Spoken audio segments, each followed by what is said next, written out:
Well, hello everyone. My name is Bill Solar. I'm the program chair for the Columbus section of ASQ. First of all, I would like to recognize Master Control for hosting this webinar. They have been a great partner for ASQ, and we're very thankful to them for their support. We're also thankful that COVID is mostly behind us, so we can start having in-person meetings this fall. So keep an eye on the meeting announcements, and we may mix some virtual meetings in there as well, but keep an eye on it for future announcements. So I'm excited to have Sue Marchant from Master Control to discuss a topic on artificial intelligence and quality. So at this time, it's my pleasure to introduce Jen Hurst from Master Control, who will monitor our webinar today. Jen? Thank you, Bill, and thanks everyone out there for joining us today.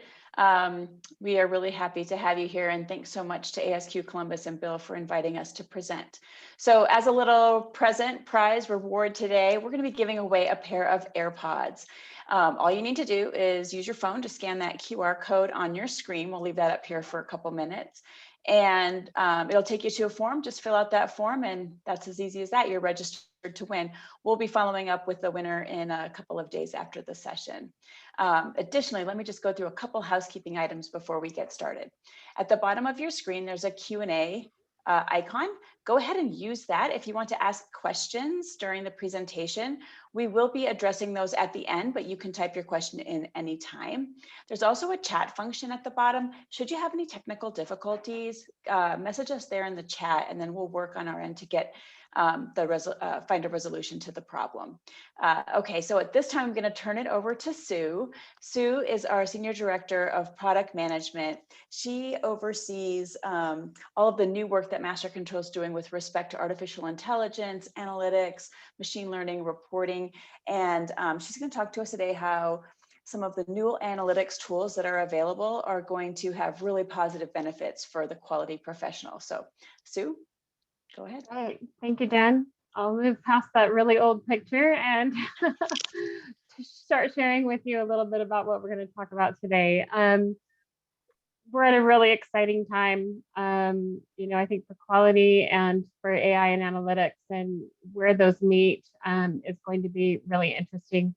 So we're going to be talking about how to connect quality data and the options that are going to be available to help you with that, some of the problems that you will be able to solve with artificial intelligence in the coming years and even today. And then what the future of quality looks like. There's often a lot of hesitation and concern about, what might happen once AI is involved. And we'll just get into some practical talk about what that is going to involve. So let's jump right into it. And whenever you're talking about doing something with artificial intelligence is really only as good as the data that powers it. And so the first thing that any company has to do when they're considering an AI initiative is think about the data that they have. There's a lot, data is the foundation, and there's a lot of different types of data that can potentially play into your quality initiative. So, you can collect supplier data, information about the quality of the materials that is received from every one of your suppliers. How often do materials made with, something from a particular supplier result in more scrap or waste? Do you have that data? How much more frequently is material from a particular supplier associated with your defects? Are you collecting that data? When a material from a particular supplier is used, what are the optimal configurations and settings on the production line that result in your highest quality products? There are just so many different things that we can learn. What aftermarket complaints and problems do we consistently see with products made with materials from that supplier? What's the relative quality cost for using materials from that supplier? So all kinds of things about your supplier that you can capture outside of just the actual supply chain information about the quality of those materials. On the manufacturing line, are you actually capturing information about your production line? Are you using a digital batch record solution? You can collect data from the machines on your production line using IoT technologies.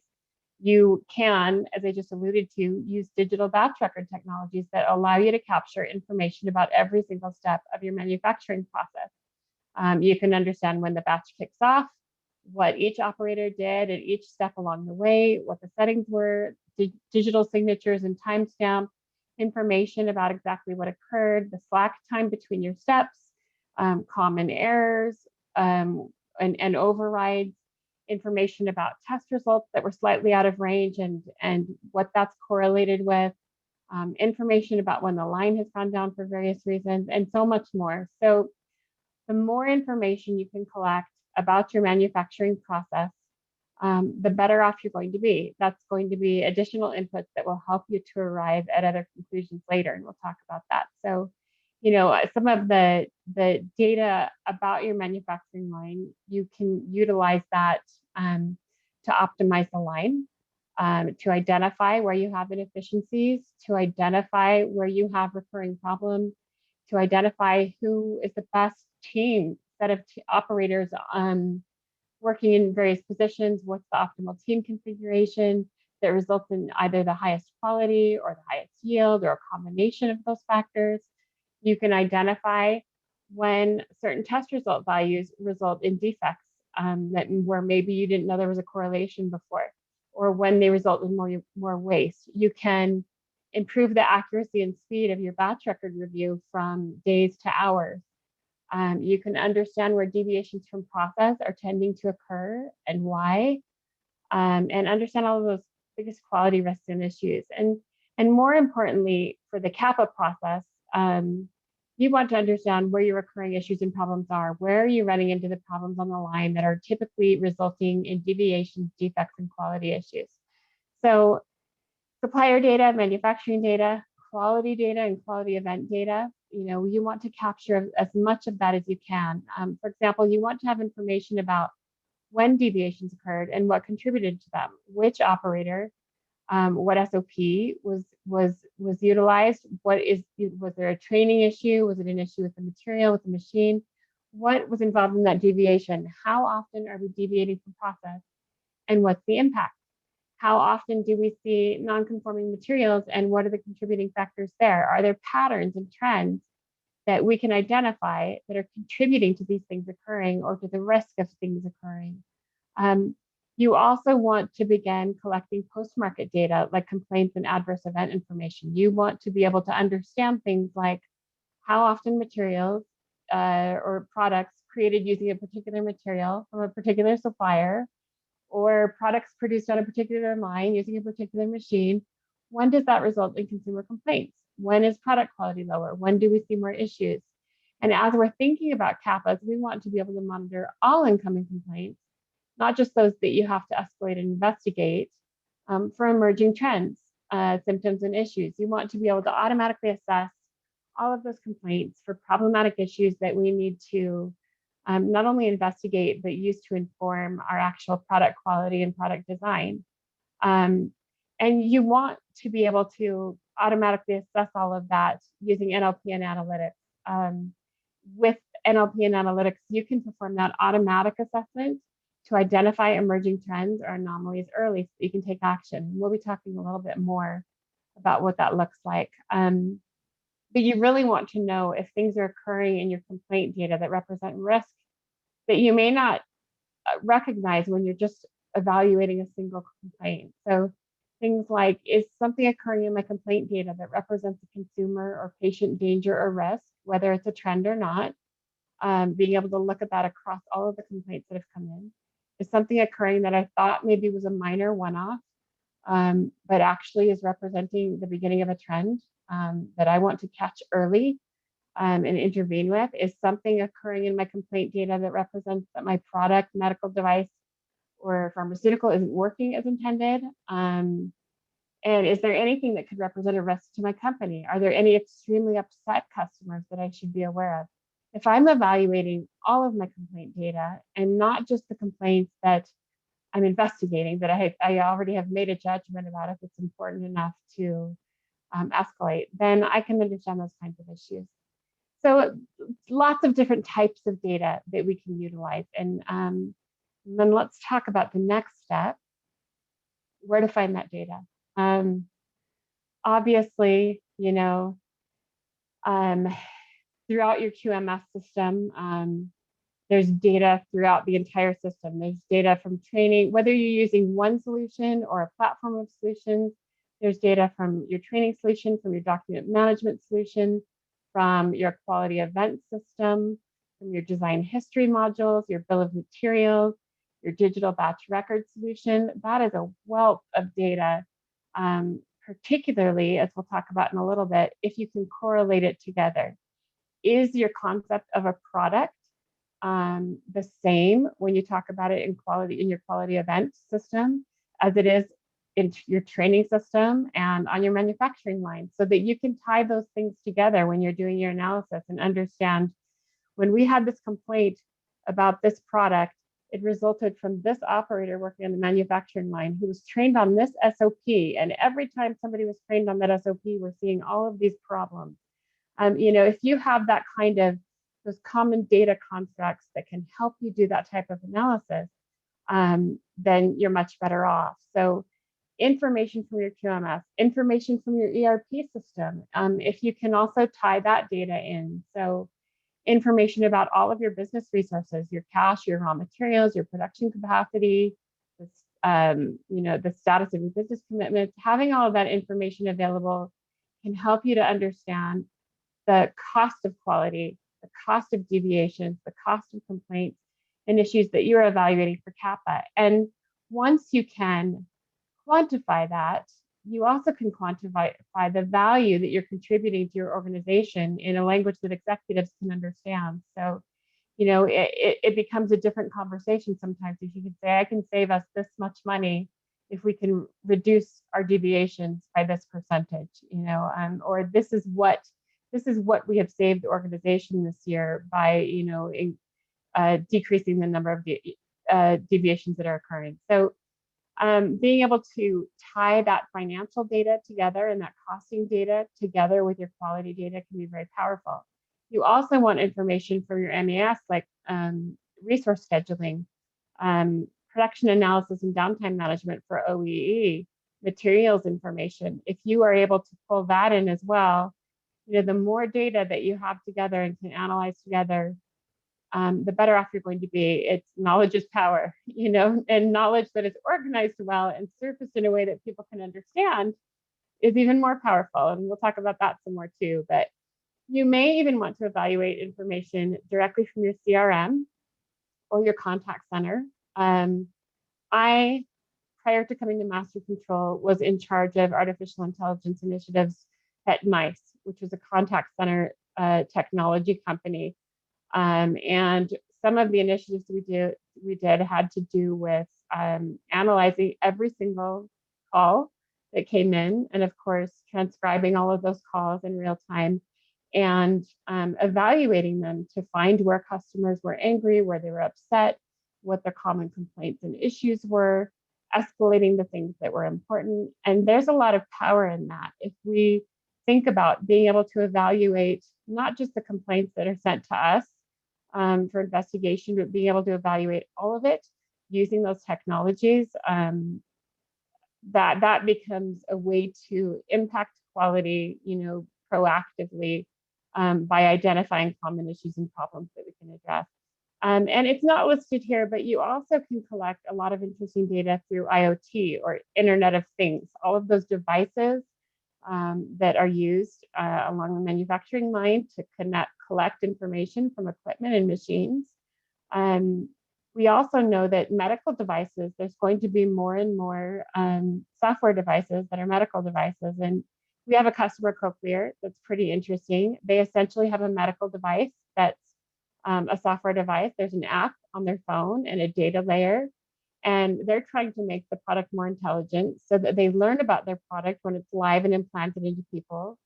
And they get information back from those systems that are essentially consumer complaints in digital form. It's something that's going wrong, something that is causing a problem for the consumer, that they're having to figure out how to analyze that data and act on it quickly in a way that helps them to understand how they need to change their manufacturing process, how they need to make changes, what they need to fix for people. So we'll see lots of really interesting things occurring there. If you think about how complaints come in today and make it back into product development and make it into enhancements. In the future, maybe those changes will be made as a software update rather than, having to send it back to the production line. So we'll start to see a lot more medical devices where the real world data that's being collected will have the ability to not just come as complaints, but basically as a data feed that will allow us to measure quality and understand how we could look to improve the quality of the software and the experience. So let's talk about, you've identified what data you want, you've identified where to get it from. Now what?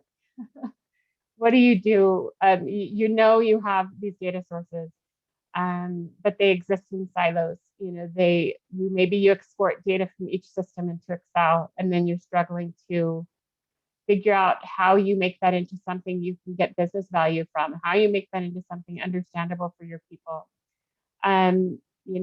Now what you have to do is connect that data together in an integrated system in some manner. So there are many different ways to do that. Some are really small and simple, and some are larger initiatives. So you can, as many people do, export it to an Excel file, from each system, and then try to correlate it together and come up with some insights. Obviously, that is very time consuming. It's very manual.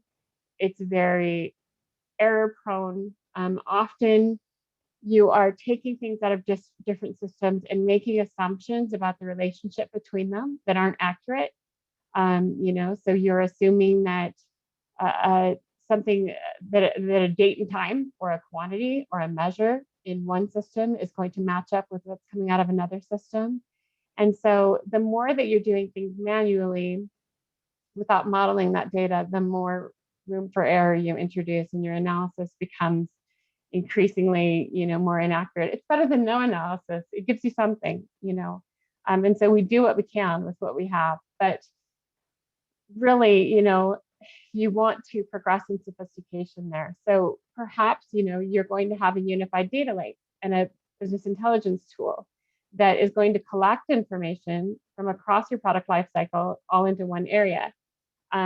Once you're collecting that data and you've got it into your data lake or your data repository or warehouse, you now have to do more. You have to actually do some work to ensure that the data works together, and that is called master data management, and also some ideas around data governance. So master data management is the idea that you can link all of your data together in a single, metaphorical database, which then is going to power every technical tool, business unit, supplier, contributor in the entire value chain.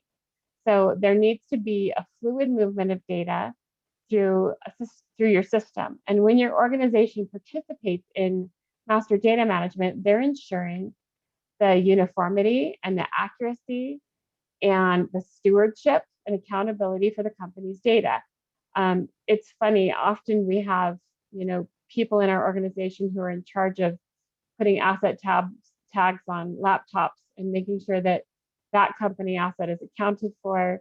But we often don't have someone who is in charge of one of our most valuable assets, our data. Who is the person who is accountable for the data, ensuring that it's there, that it's present, that it's accounted for, that it's consistent, that we understand where it is, that we understand what it means. When you have, you need to have somebody who has ownership over that. It's a major initiative. And master data management of data from different systems is going to require that you transform that data in certain ways. As the data that's extracted from those different sources is transformed and loaded into the master data management hub, there has to be some kind of modeling to ensure that there's consistency or mapping between products, product IDs, supplier information. If you refer to a product in lots of different ways, there's a different product ID in every system, or you refer to your supplier one way in your quality system, another way in your bill of materials, another way in your, your ERP. There has to be some kind of consistent way to refer to things. So that's a process of mapping and transformation.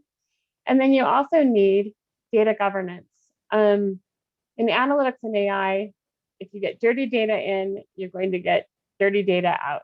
If it's unreliable data that's coming in, you're not going to be able to trust the conclusions, whether it's from analytics or AI.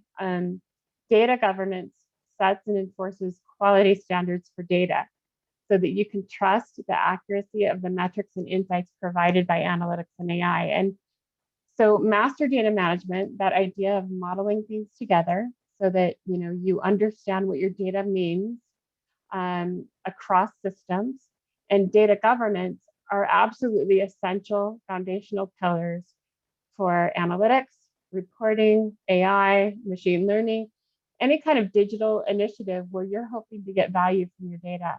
And so when you go back to thinking about using Excel, it is a good way to start. Like I use Excel all the time, constantly. I'm not denigrating that at all. But when we're talking about understanding complex systems and being able to draw reliable conclusions, we have to take that a little further.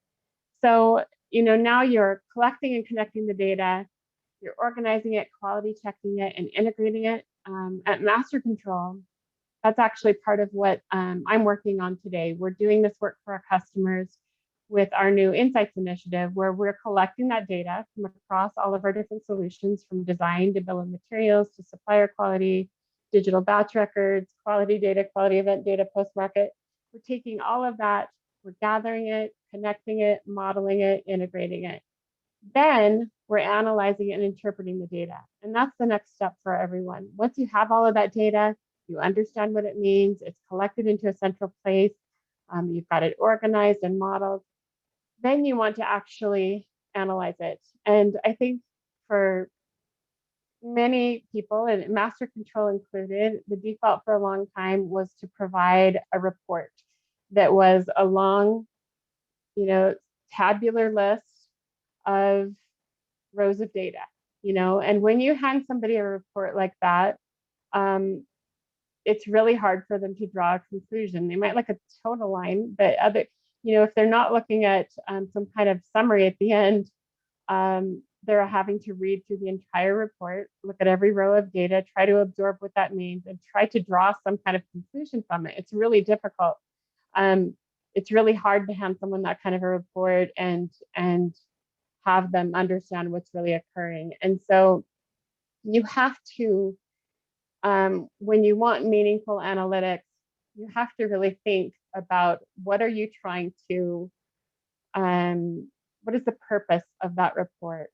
So you really need to think about, as you are designing your reporting solution and deciding what to surface in your analytics, you need to think about the business case for your analytics. Who are you communicating with? Who are you presenting this information to? What decisions are you trying to help them make? What KPIs or metrics are you trying to understand? At Master Control, we are currently working on that Insights initiative. And what that involves is thinking about each one of our products and thinking about the users of each of those products and thinking about how they want to use data. So for example, for our training solution, we went and talked to training managers. We went and talked to HR directors. We went and talked to quality directors. And we asked them individually, what do you need to be able to understand from your training data? What are your KPIs and metrics for your department that you're rated on? What do you have to present in your quarterly quality meetings? What represents a big problem you need to be aware of? What are the things that you're thinking about on the way into work that you need to be aware of the minute you get in the door? We ask them all of those questions so that we can understand what to surface to them.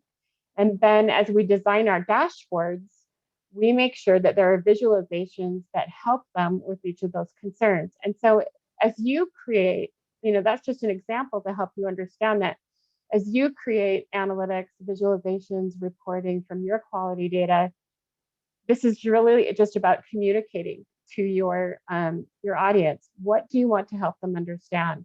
What do they need to be aware of? What do you need to persuade them of? What actions do you need them to take?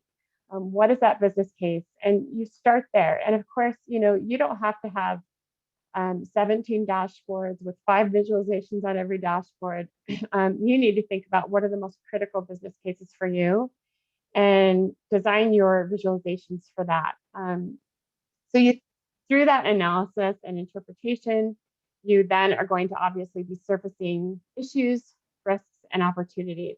And analytics are really meaningful for exploring those things. It can help us to uncover things that we weren't aware of that were occurring in the data, not just analytics, but AI. So, it can evaluate mass amounts of data and help us to become aware of corollaries and relationships we had really no understanding of previously. Maybe it was buried in that long list of rows, in my report, and I didn't see that there was a trend actually occurring. It can help us to understand contributing factors to an issue. It can help us understand the relationships between those factors. For example, one of the initiatives we're working on today at Master Control, we're in very early research on this, is evaluating our digital batch records, particularly at at each point where a customer runs a test and records values from those tests. And when a batch has a higher level of scrap or defect, we're analyzing all of the factors of that batch to determine what might have played a role. Were the test values higher than normal? Were we using a different material? Was there a new operator on the line? Was there a machine that results in more defects?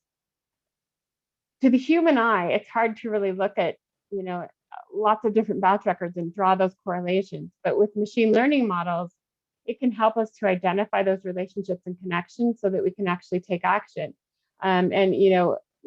One of the things that we would like to be able to do is make recommendations that say, when you actually keep your test values in this range, you thought it was this range, you keep it in this range, you see higher quality, or you see fewer of these particular types of defects. And so we're taking a look at what we can do there. Because we are collecting that data, we have the opportunity to be able to do that. So you can then use the understanding you've developed by collecting that data, analyzing it, looking at those relationships. You can use that to create recommendations or to take certain actions. So let's move on from that. And let's talk for a minute about some of the possibilities that we see for using artificial intelligence in pharma manufacturing and quality. So let's talk through how we might see AI used in quality event management. So one of the first things on here, obviously surfacing trends. We were just kind of talking about that, and anomalies. Let's go back to the complaint example. Maybe I need to know when there's an emerging trend occurring within my complaint data, particularly if it represents a danger to consumers. For example, once I see that we have 3 complaints in a day around a particular kind of allergic reaction that resulted in hospitalization, I need to be aware of it immediately, even though it's not a trend, of course. I need to know about that because it's severe. Am I suddenly getting a lot of complaints that are linked to a particular batch or lot or piece of equipment? Maybe when I get that complaint, I look at that particular batch it came from, but maybe I need to look at all of the batches that have those same attributes so that I can see if we're having a similar problem. I need to know more than just like, okay, stop this one, let's stop everything from that batch. Let's recall that. Maybe I need to take a wider look based on factors that are similar across all of those batches. The same thing with deviations and defects. Is there a trend occurring? Are we starting to see more and more defects that are related to the output of a particular machine or an operator? Are we seeing more deviations since somebody started being trained on a new document or using a new course?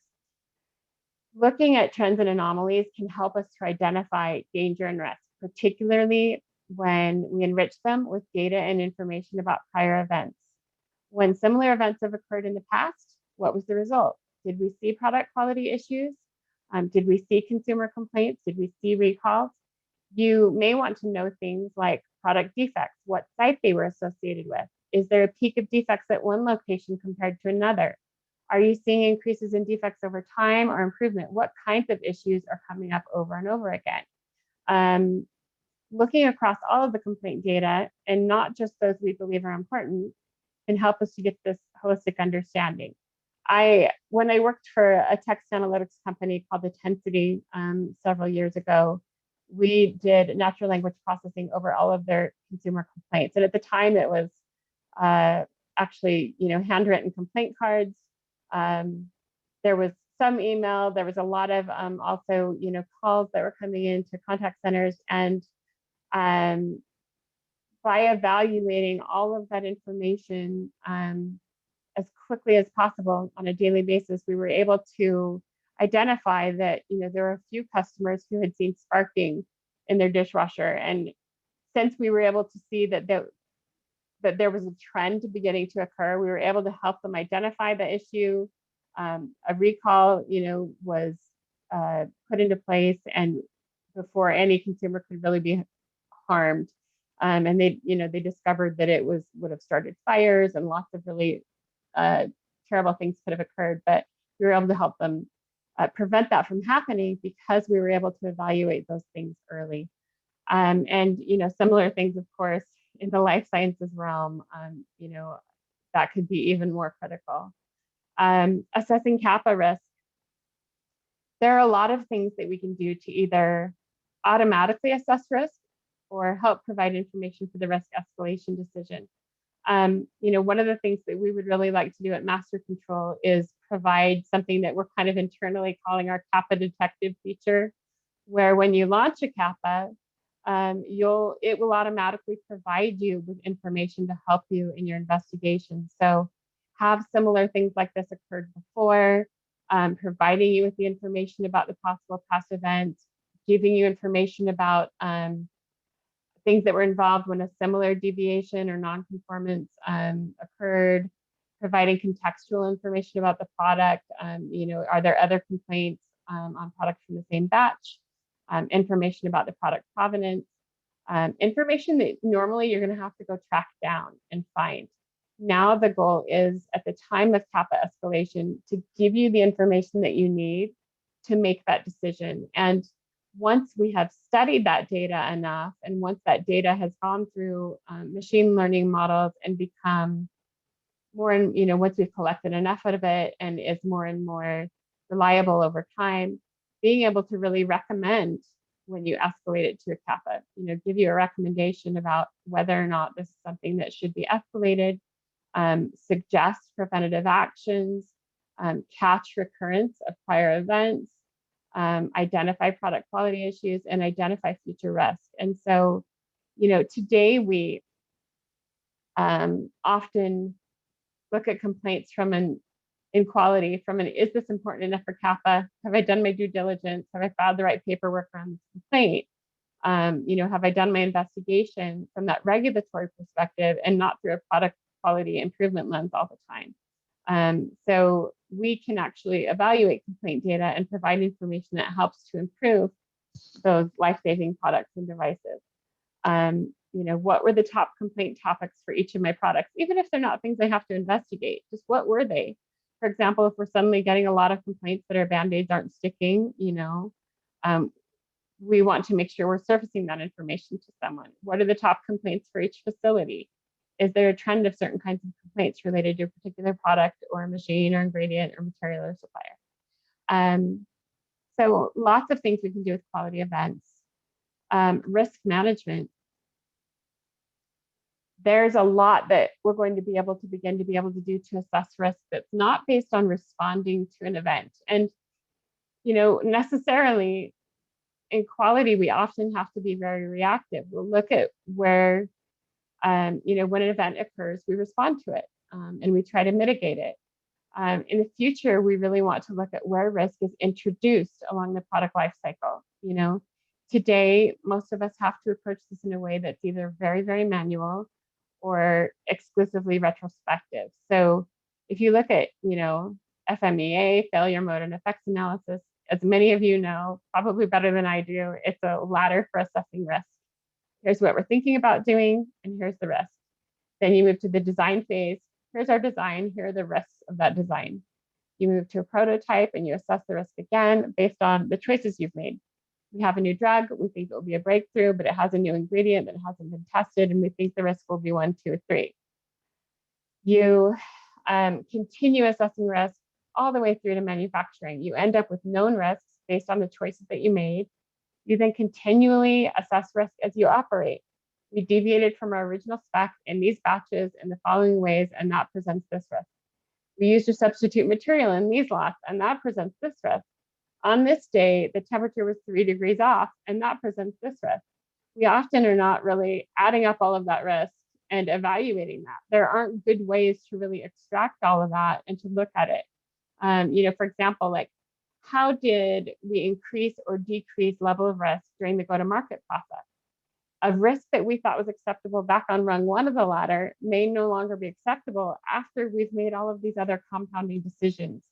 What impact are all of those daily decisions and issues having on us? When should we say, no, we're not sending out that batch of product, even if it passes inspection, it's too risky because of all of the other things that have gone into this? Or when do we say, you know what, even though we normally test at this level or sample at this level, we need to increase that because we have increased the risk of this batch.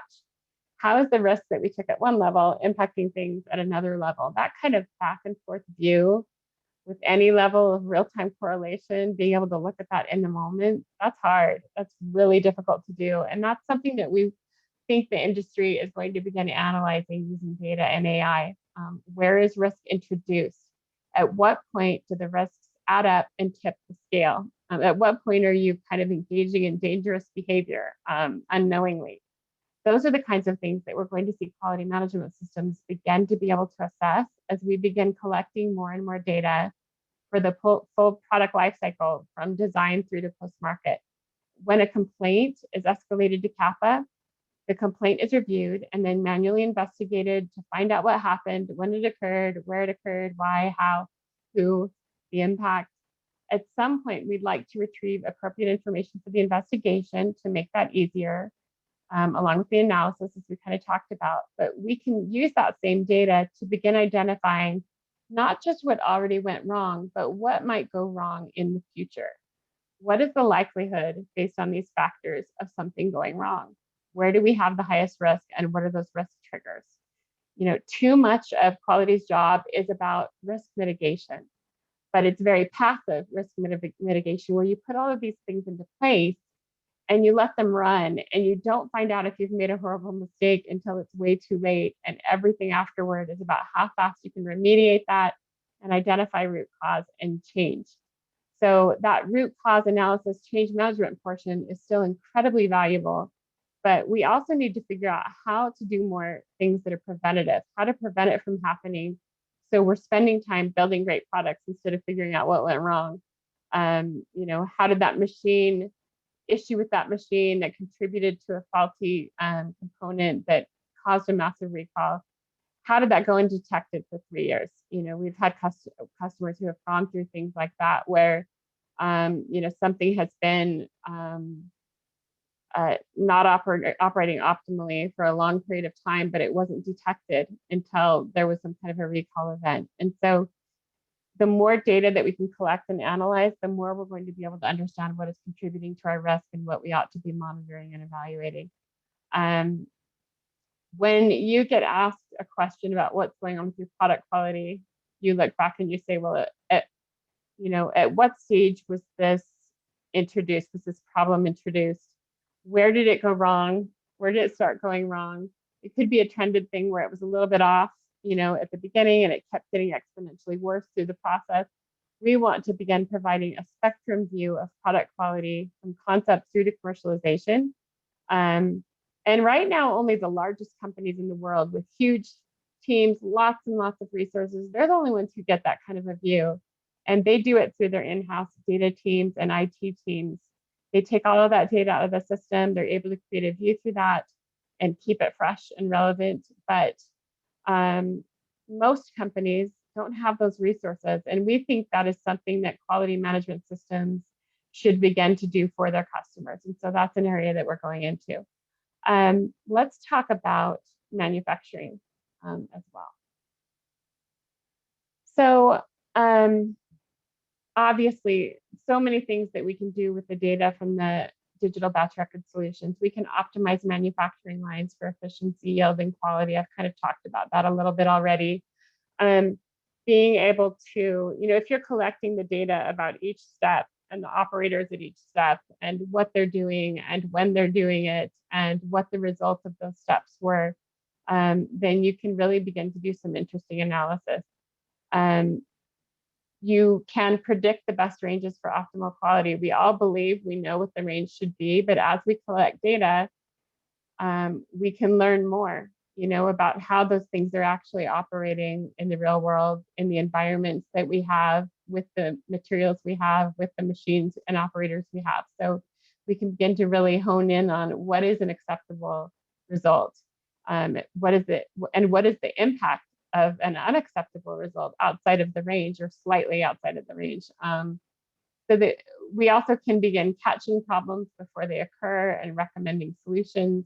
Being able to say that this piece of equipment is, beginning to the data is showing that it's beginning to have some issues and we need to take it down before it fails. Also seeing that, if there is an operator who's having more and more, errors, there's more and more errors, there's more and more issues, there's more and more, what is going on. Being able to assess that once somebody was trained with a particular document, we're seeing more common things occurring on the line. Whenever you have that kind of data, you can then be more proactive about addressing problems before they become big problems.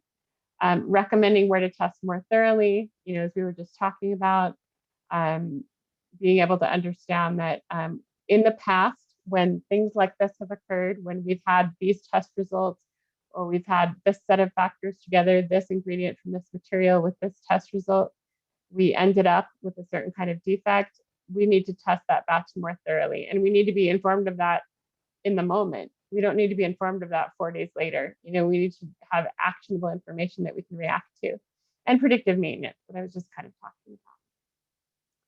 So then the other thing is that we're looking at, and we have a full platform of solutions, and so we have the benefit of being able to look across those products and join that information together. So being able to, and this is something that of course companies can do on their own if they're using different solutions, it's just more of a challenge because of that need to model the data together. So, in our platform, we were able to look at like the links between supplier quality and defects or deviations, because we have both the supplier quality information, the manufacturing line information, the quality event information, all in the same system modeled together.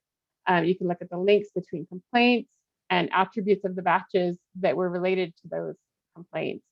And then, taking that even further, you can say, you can even look at it more holistically and say, across all of these batches, I need to go back and look at all of these other batches that had similar attributes as the one that had this serious complaint, because we may have similar issues.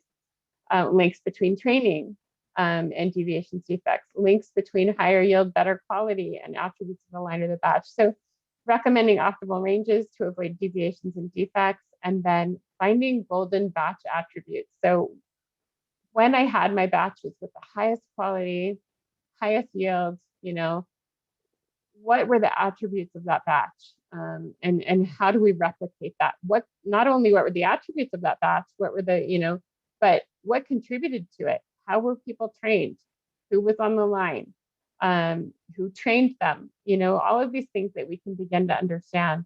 So when you have the ability to not just have training data, specs data, digital batch record data, but you have that information and you can correlate it in some way, then that's when it really gets interesting, because you can draw so many more conclusions. All right, so where to start? That's the golden question, right? And for many of us, if we're in Excel, we're lucky, right? We've made huge progress. And I talk with our customers all the time about what they're doing, and they're all doing all kinds of different things, because the biggest part of my job is talking to customers and doing research with them to understand how they're using data. Some of them have BI tools, a lot of them are using Excel, some of them have clipboards, it's just really, it's all over the spectrum. So where to start in convincing your C-suite that you need to invest in data initiatives? First, tie your investment or their investment to KPIs that they care about.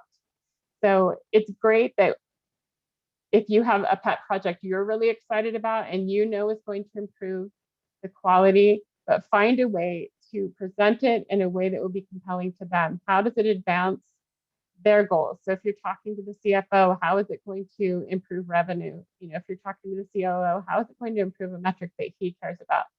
For your initial slice, you usually want to start small, identify a few critical use cases for the use of analytics or AI in your organization, something small and approachable. And then make sure it's something that's compelling to them, because once you can show them what they can learn from the data, it becomes a different conversation.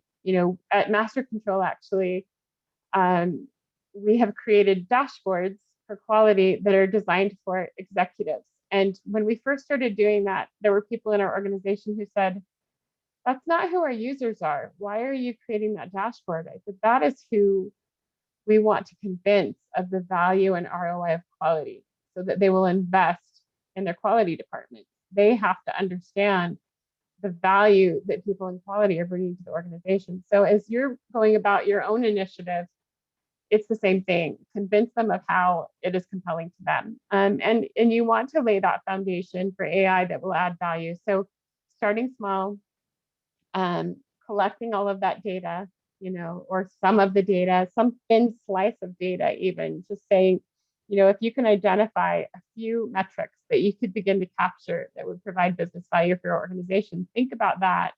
And that will, give you the kind of runway to build something larger. And more life science companies are investing in AI. We all really have to start somewhere. Company acceptance. You do need that company-wide acceptance. You want to connect analytics, data, and AI to company and department goals.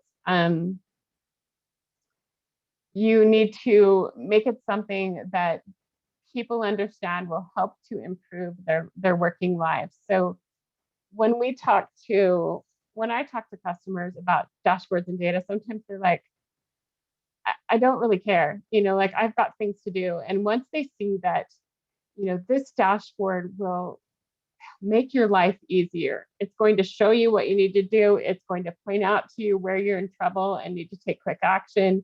It's going to prevent you from having, major headaches. It's going to make it so you're not digging through a pile of paperwork. Once we relate it to their concerns, then they get it, and so that really is about, like, if you're trying to convince them of the value of, doing something with your data or AI, then you really just need to think about what are their problems and their objectives. What are the things that your department needs to do better?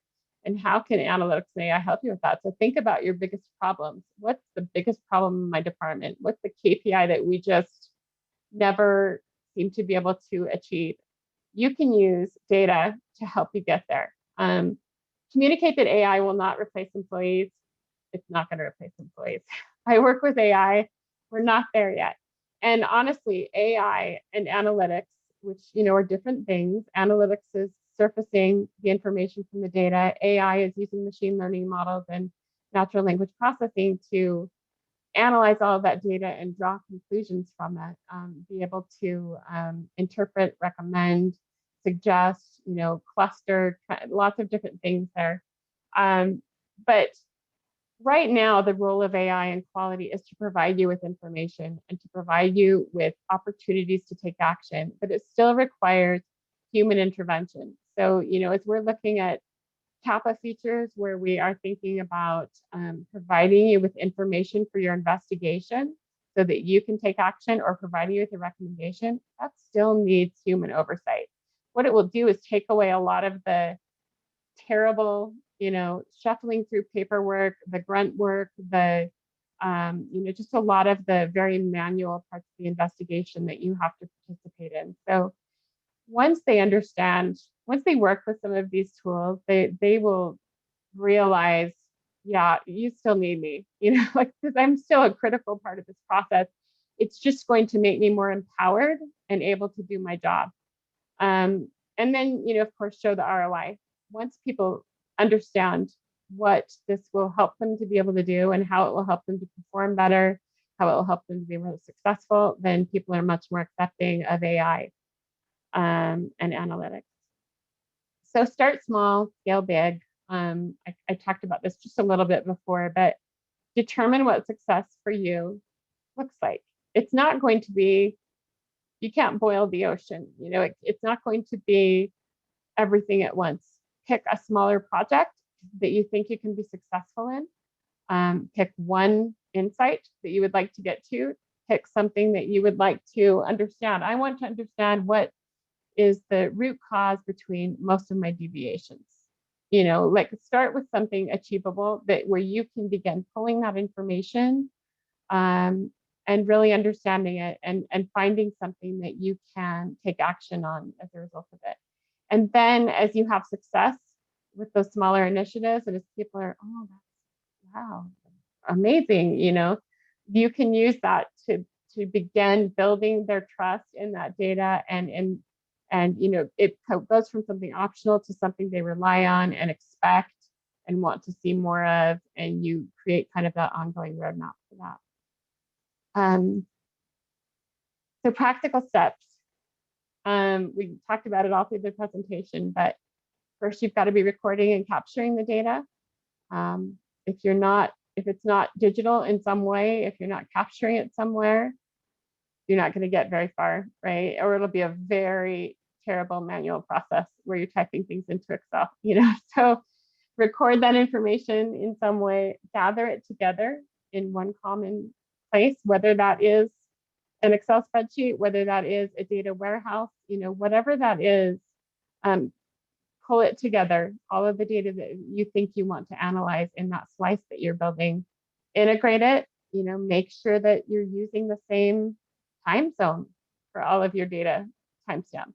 Make sure that your product IDs in different systems, are correlated in some way. Make sure that you're really modeling that data together so that when you say, we had this many deviations for this product, and that product was produced on this line, that you're talking about all of the same things.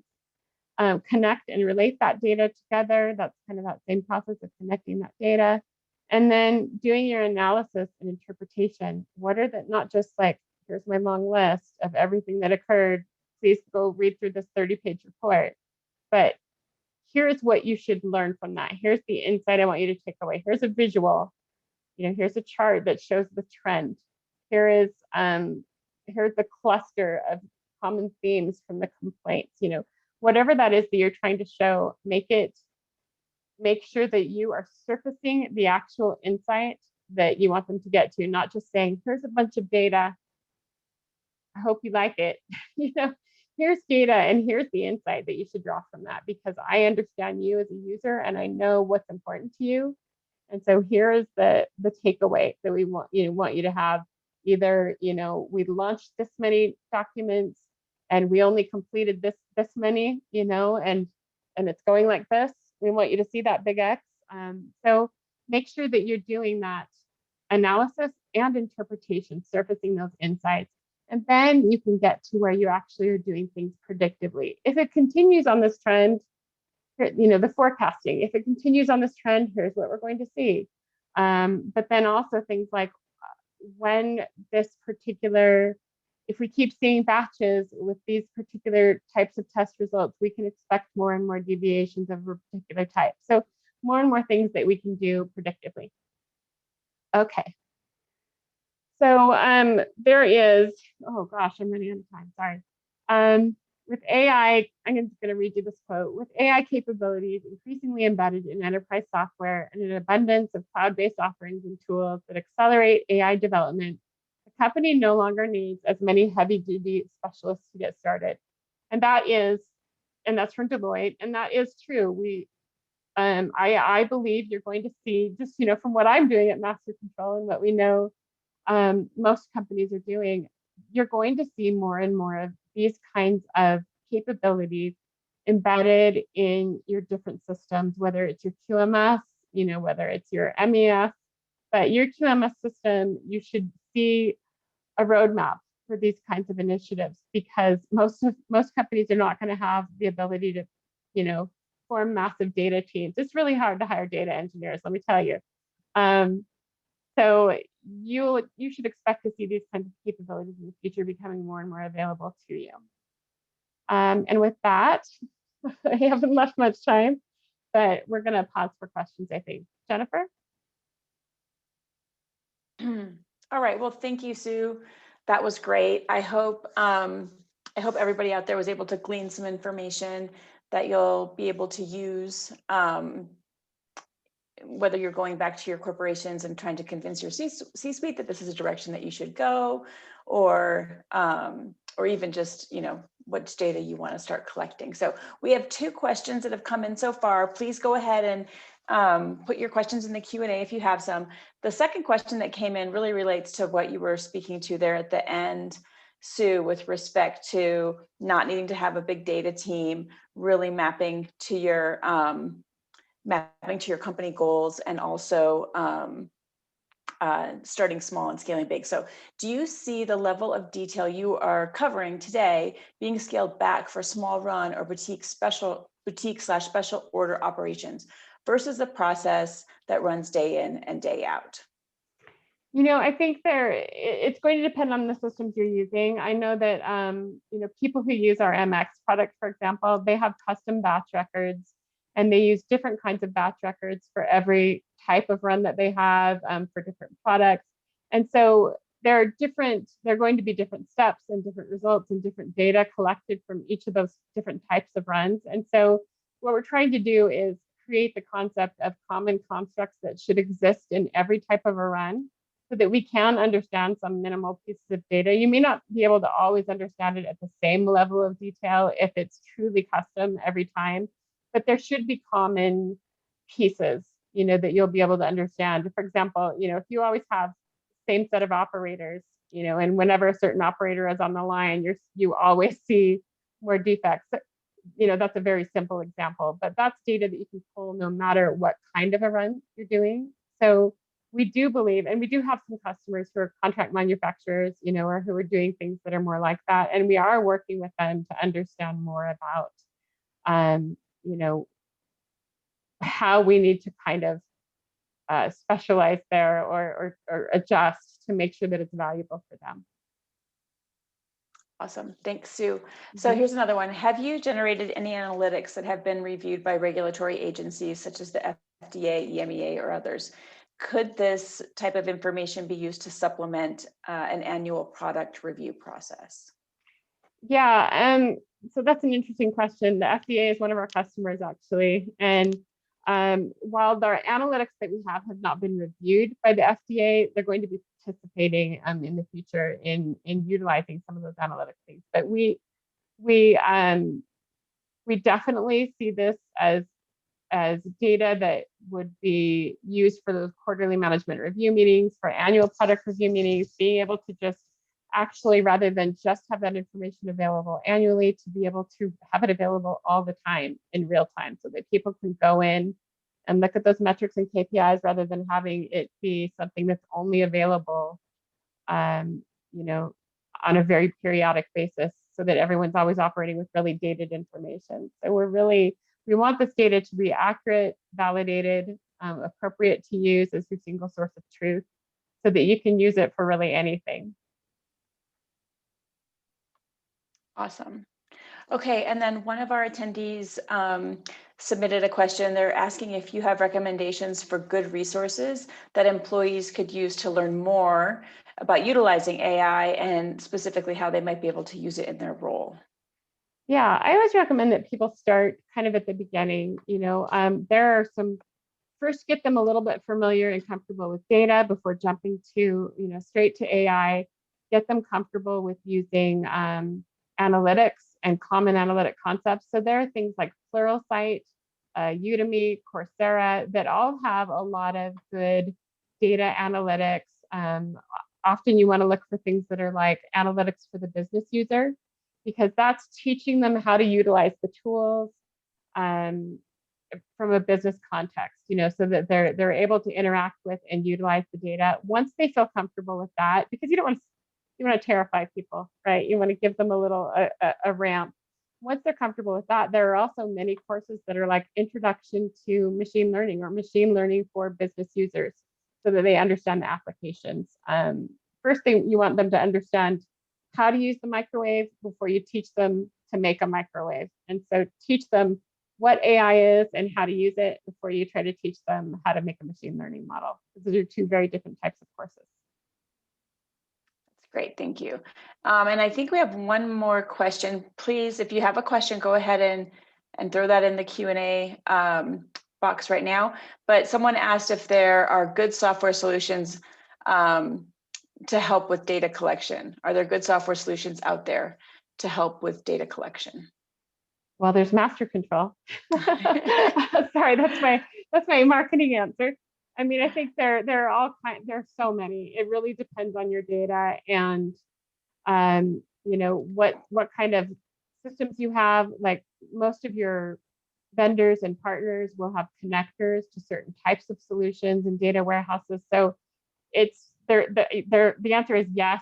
There are many, but recommending a particular one is really going to be dependent upon your system. Yeah, I think with the direction that the industry is going, we're going to see more, like you said, more of that integrated into different software solutions. Mm-hmm. I think just back to your comment, Sue, the most important thing to do is understand what's important to your company so that when you're picking a solution or you're figuring out what dashboards you want to create or what information you want to gather and analyze, that you're doing it so that it's you're getting the information that's relevant to help your company progress with, you know, whatever their specific goals are. So definitely. Okay, I don't have any other open questions, and it's 12:01. And then I just want to thank ASQ Columbus one more time, and I want to thank Bill. He's always such a gracious host. We have such a great relationship with you, and we look forward to the next time that we'll be able to meet, and like Bill said, maybe even meet in person. So thanks to Sue for taking her time. We did get a couple of comments about how great the presentation was, so thank you very much. Yeah, thank you. We're always excited to know that the work that we're doing is helping you and giving you some good knowledge. Thanks, everybody. Thank you.